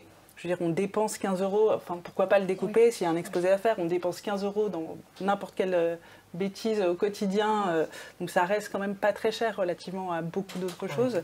Donc je pense aussi qu'il ne faut pas hésiter à dire à un enfant, s'il a un exposé à faire et qu'il a un livre, il se dit ça ce serait super sur mon panneau, après tout, découpe-le et peut-être que du coup ce livre, il va, en plus, tu auras une expérience avec lui qui est aussi une expérience plus forte. Comme pour les gens qui disent pour les petits, mais c'est fragile. c'est fragile, mais c'est pas forcément en fait. En pratique de lecture, moi, c'est ce que je conseille toujours aux parents qui me disent ça, parce que nous, on a tout type, même pour les bébés, on a des livres avec des pages normales, entre guillemets, non renforcées, légèrement plus épaisses, mais pas plus que ça. Et j'ai toujours, mais vous pouvez faire la pratique, vous pouvez même montrer un pop-up à un bébé, enfin, tout est possible. Après, il y a les livres qu'on laisse en hauteur, qu'on ne laisse pas à disposition, et tout ça. Après, la pratique, elle est... Puis il y a des enfants différents. Il y a des enfants qui vont tout déchirer, des enfants qui ne déchireront rien. C'est vrai que là-dessus, mais oui, je pense qu'il faut que le livre abîmé, c'est pas forcément grave. Après, c'est le principe de nos lecteurs aussi. On a des lecteurs jeunesse, et un livre jeunesse qui n'est pas abîmé, qui n'a pas une tache de doigt, de chocolat, je ne sais pas quoi, c'est un livre qui n'est pas lu. Et nous, un livre pas abîmé, on se dit, zut, on a loupé notre cible. C'est vrai. Il y a ça plus aussi. l'enfant est jeune, plus le livre va avoir des traces d'utilisation, bien sûr. Et c'est un livre qu'on s'approprie, c'est des livres qui deviennent des livres doudous après. Plus le livre est abîmé, plus on sait que le livre est aimé, en fait, en jeunesse. Il y a ça aussi. Pour rebondir sur ce que vous disiez tout à l'heure, il y a une question de Catherine qui demande est-ce que l'avenir de l'édition jeunesse passera par les livres ou par Internet Les livres. On voit les petits, là, c'est vous qui pouvez en dire le plus sur les petites lectures. Ils ont besoin de sentir les albums, d'avoir le livre. Effectivement, de déchirer, parfois de se l'approprier. Je suis passée dans des crèches l'année dernière, je suis passée dans plusieurs crèches raconter des histoires aux bébés. Et j'ai raconté même aux bébés qui étaient en body, qui étaient en train de ramper sur le sol. Et c'est des expériences de lecture qui sont fascinantes parce que je suis venue, une fois, je suis intervenue chez les bébés, vraiment les tout petits. Ils étaient en train de manger, ça criait, ça pleurait beaucoup. Je suis arrivée, je me suis installée, j'ai commencé à raconter. Après, s'approche qui veut et tout. Et en fait, ils se sont arrêtés, ils ont regardé, ils ont écouté. Et quand je suis partie, les dames de service m'ont toutes dit mais merci, mais c'était génial, c'était un moment apaisé, calme. Tout le monde a pu profiter d'un moment pas de répit, mais un peu plus apaisé, quoi. On est quand même un peu protégé aussi. Enfin, maintenant, on voit dans tous les cabinets de médecins les écrans et tout ça, au moins, en tout cas, pas du tout avant 3 ans. Et puis, je pense que chaque personne qui a des enfants, qui a été en contact avec des enfants, vous voyez la différence entre mettre un enfant une demi-heure devant un écran et mettre un enfant une demi-heure devant un livre. Ils ne sont pas du tout le même taux de surexcitation. En tout cas, quand ils sont petits. Après, quand ils ont au-delà de 9, 10 ans, ils savent mieux gérer. Mais non, je pense que... Le livre, pour les tout petits, c'est aussi le lien. Bien sûr. Rien ne remplacera ça. Rien peut remplacer, surtout pas l'écran. Même après, sur les plus âgés, certes, ils sont beaucoup sur les écrans. Je pense le secteur des 8-12 ans qui est très compliqué en ce moment.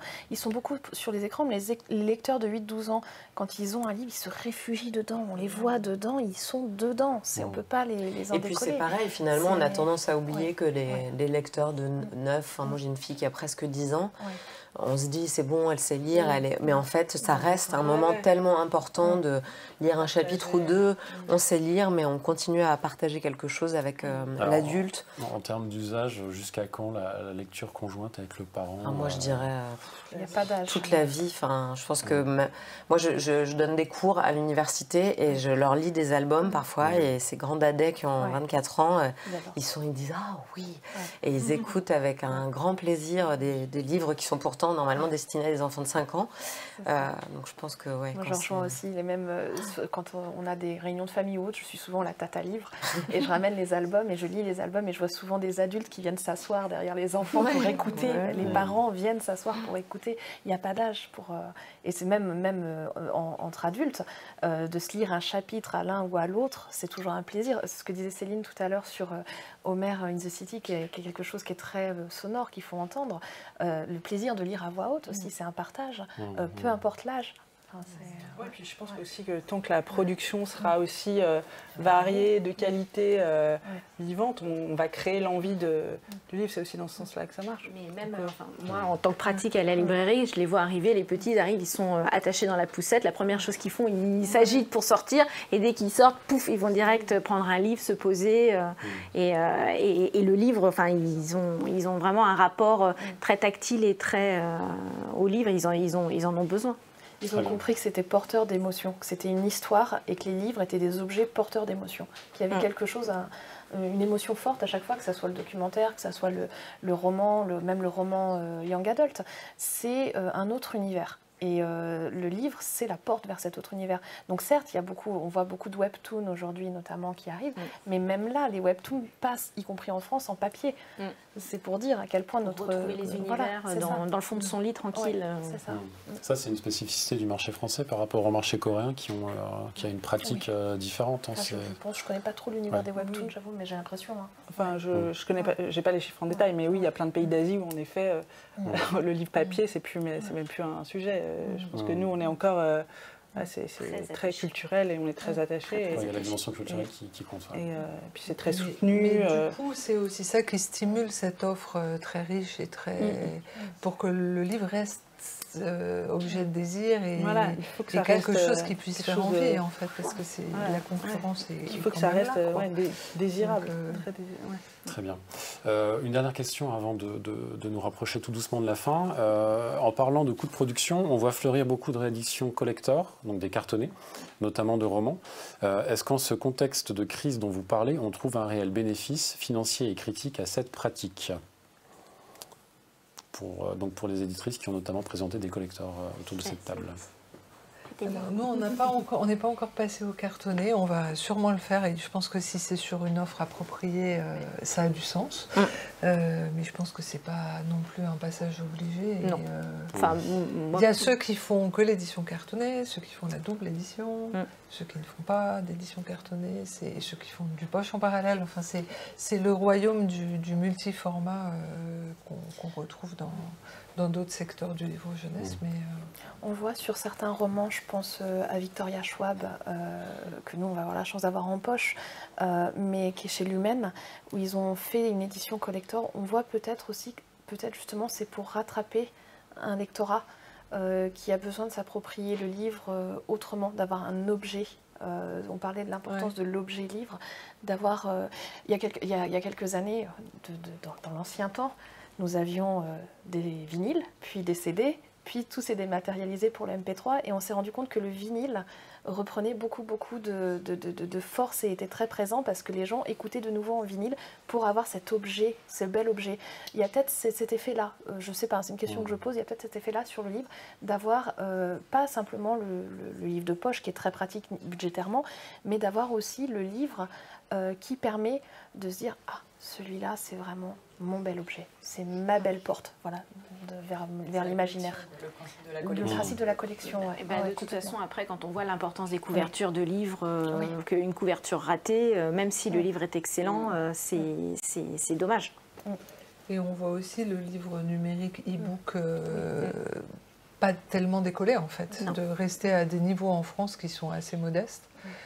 Et qui montre une forme d'attachement au livre papier et à avoir son livre, pouvoir y revenir, le c'est plus prêter. facile à partager un objet. Voilà, on peut faire lire aux copains un livre. Quand on voit la manière dont les bandes dessinées peuvent être lues, relues, relues, et même les mangas, si on parle de ça, des mangas, c'est du consommable, mais et ils y reviennent et ils les relisent 100 fois. Et les cours de récré. Et ces échanges, tout ça. Très bien. Eh bien, écoutez, ce sera le mot de la fin. Je vous remercie toutes les 6 d'avoir partagé cette heure et demie à nos côtés pour Livre Hebdo. Je vous rappelle que le dernier webinaire de l'année sera consacré à l'ésotérisme. Ce sera la semaine prochaine. Et je vous remercie de nous avoir suivis. Je vous souhaite une très bonne journée. Merci beaucoup, à bientôt. Au revoir.